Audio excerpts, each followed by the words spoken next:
Hello, everybody. Dan Renard here, coming to you from the Southside office. Just want to talk to you today about our kids, our teens, and anxiety. You know, it's the end of the school year, and a lot of our kids are, stressed. They're having a hard time. It's the end of the school year. They're trying to make good grades. They're trying to finish out strong. Maybe they didn't do well part way through. They got the end of course exams this week and next week, and they're, you know, uh, having to get ready for that and do that. And then on top of that, school's ending, and so they're going to be leaving their peer group, a lot of them for the summer, and they'll be off, doing other things. May not get to see much of them, most of them during the summer. Some of them are juniors and seniors. They're going to be making some big decisions, and maybe going to college, where they're going to go to college, maybe they're going to trade school. And these grades are very important. Especially if somebody's been wanting to go to college, same college for years, and now, you know, if you're in the ninth grade, a C on a test is like, oh, well, I got a C on a test. If you're 11th grade or 12th grade, a C on a test can mean you might not get into that school you want to go to, right? So it's really important. And so as parents, we need to be very attuned to this with our kids. We also need to understand that we can make that stress way, way more intense. And so, first of all, we want to see if we can figure out how do I see anxiety in my teen, and what can I do about it? So stress is very normal. Stress is something we all have. Stress is good. Stress tells us something needs to change, something needs to be addressed, something needs to be worked on. Stress is one of those things that tells us, hey, you got to do something. Anxiety, on the other hand, is when that stress can build to the point where it becomes something that can change my ability to produce, my ability to perform, my ability to participate, right? Anxiety can become something that's debilitating. Now, we're not necessarily talking about clinical anxiety just yet. We are going to second, but right now we're just talking about kids, struggling with an extreme amount of anxiety because of their, current situation. Now, we all know as parents that if you get a bad grade on a test, and getting into that college that you want to go to doesn't work out, yes, that can be bad, but it's not the end of the world. There's lots and lots of ways to get to where you're trying to go to. And so, as a teenager, we can, encourage them to realize that, there's lots of ways to get to where you're trying to go, and we're going to support you, and we're going to be there to help you, and it's going to be okay. But how we present that is very important. All right. And so when we look at our teens, one thing to realize is that anxiety for them may not come out the way that it does in adults. If I go to my teenager and say, "How you feeling?" They're not going to say, "Oh, I feel anxious," or, I think I'm struggling with some anxiety. I mean, they might, but more likely they're going to say, "Well, I'm just stressed out," or, "I'm not feeling it." And they might come across as being real angry, real short. You know, you say something to them that's, pretty typical stuff. How's your day, whatever. I don't want to talk about it, and they slam the door as they go in their room, right? Now, we can react, negatively to that. We can say, hey, knock that off, or what are you doing, or get out here and tell me what's going on. We can come at them, or we can get curious and try to figure out what's going on, right? Because remember, I want connection before correction. But I cannot correct something until I connect. And I can't connect something unless I know what it is. And so what I want to figure out is what's going on. I want to get curious. Ask them some questions. Hey, tell me what's happening. Is there something I can do? Can I help with anything right now? I don't want to come at them like an interrogator. I want to come at them like an ally. Right? I need to get out of that dictatorial mode where I expect my kids to do what I tell them to do. Because remember, our teenagers aren't kids anymore. Not little kids anyways. When they're 10 or 8 or 5, man, you tell them to do something, boom, they get right on it. But now they're young adults. They're getting ready to move into adulthood, especially our 18-year-olds, man. 17-year-olds that graduate, 18-year-olds that are graduating. They're not. You can't talk to them like they're 8 or 9 or 10. They're gonna revolt against that.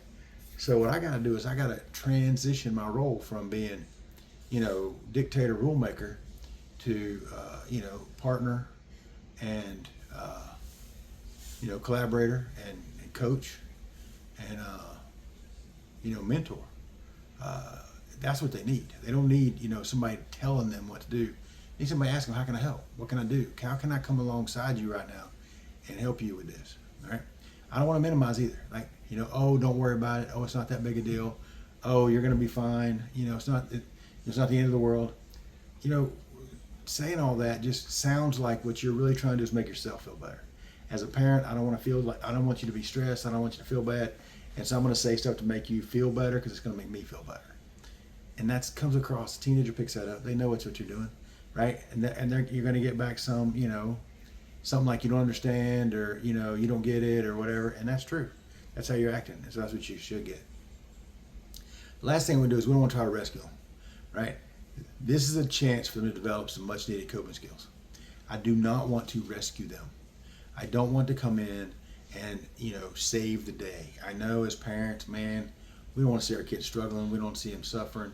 We want them to get what they want. They work very hard to get where they are, and we want them to get what they want, and so we're trying to help them. But man, you don't want to go in and rescue them. Right? If you tell them, man, you know what, I'm gonna get a tutor and bring a tutor and we'll get you all squared away, or I'm gonna go down to school and help out. Ask that teacher if she can give you some extra time or something so you can really do good on that test. If you do that, I'm not a parenting coach, but I'm gonna tell you, if you offer to go down to school and help your kid, their anxiety just tripled. Don't do that, right? We don't want to do that. We don't want to rescue them or try to bail them out. They have been doing school for a long time. Some of these kids, 12, 13 years, they've been in school. They know how to do it. They know what they're doing, right? They're struggling. And so what we need to do is ask them, what can I do? And if they say something like nothing, then I need to honor that. There's nothing I can do. All right, fine. I'll be over here if you need me. And then I need to be somewhere else. I don't need to be in their business, following them around, asking them what's going on. If they say I'm going to my room to study, let them go in their room to study. Don't follow them. Don't go in there every 5 minutes, ask them how they're doing, or if they need a snack, or are they hungry. No, they said they're going to go in their room to study. Translation, I need you to leave me alone and let me go take care of what I got to take care of. And we as parents need to honor that. We need to be okay with that and not follow them around. All right. Now, if the anxiety seems to linger and seems to hang around a little longer than normal, or if the anxiety is not tied to something, a specific stressor. I have a test on Tuesday and I'm freaking out. Billy wants me to go to the movies with him, and I'm freaking out. Or, I want to ask Susie Q out to the movies and I'm freaking out. Okay, that's different. If the anxiety is more generalized and it's hanging around, well, now we might want to start thinking about it in a different way, right? Now we're thinking about something that might be clinical in nature, right? So when we're talking about mental health, it's Mental Health Month. When we're talking about mental health, anxiety is really, really common. Anxiety issues are very common, right? And with our teenagers, anxiety issues don't come out like, having anxiety. It comes out like,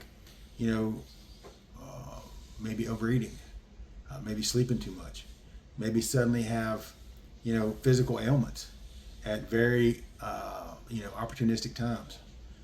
Time to go to school, I got a headache. Time to, go to practice, I got a stomach ache. Time to, whatever.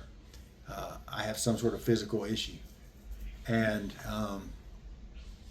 if this goes on more than about 2 weeks, we want to get somebody else involved, right? Because, with our kids and mental health, one of the things that we work on a lot, we spend a lot of time on physical health and a lot of times on their academics, but mental health really doesn't get a lot of attention, right? So Mental Health Awareness Month is really designed to help us start thinking about that. And as a counselor, I want to, put it out there that, at the teen, at the Reach Center, we work on this very thing a lot. And so, for anxiety, for a lot of times for kids with anxiety, exercise, good food and good sleep go a long way. For our teenagers, man, if they're getting good sleep, good food, and exercise, that cures a lot of problems. But if anxiety is, hanging around being persistent, then sleep is going to be challenged, eating is going to be challenged, and exercise is going to be something that they may or may not want to do. Probably not, right? So again, we take our kids to the pediatrician every year, to get a physical. We go to the dentist a couple times to get the teeth checked, but we rarely ever have them routinely see a mental health professional. And so my recommendation to parents is, look, get a counselor. Have a counselor that knows them, that knows your family, right? You don't got to go see them all the time, like once a week, or you might not see them but once a year, right? But you want to have that relationship. You don't want to wait until you're in crisis to develop that relationship, because then it's going to be very difficult. Trying to find a counselor when you're in crisis is terrible, because you're going to be on Google looking for counselor, and that's not the right way to do it. Just like if you need a doctor, you don't wait until you need a doctor to get a doctor. Your pediatrician has been around since they were brand new, right? And you've kept that relationship going because it's very important, right? So if something happens, you're not Googling doctor when they need a doctor. That's already set up. I would tell you to do the same thing with the counselor. Have a relationship with a counselor somewhere that you can meet up with them if something happens. It's already set up. And most counselors are very good about that. You don't got to give them money to hold that position or anything. You just have them. They know who you are. Maybe they call once in a while, see how things are going, or you check in with them once in a while, see how things are going. But no major, nothing big deal. Just you have that relationship, though, right? So the other thing is, how do I check in with them? Well, things like remember, behavior is communication. So if my kid is acting in a way that doesn't seem consistent or normal for them, then I need to get curious. Hey, is there something going on? Hey, can I help with anything? Hey, are you struggling with something right now?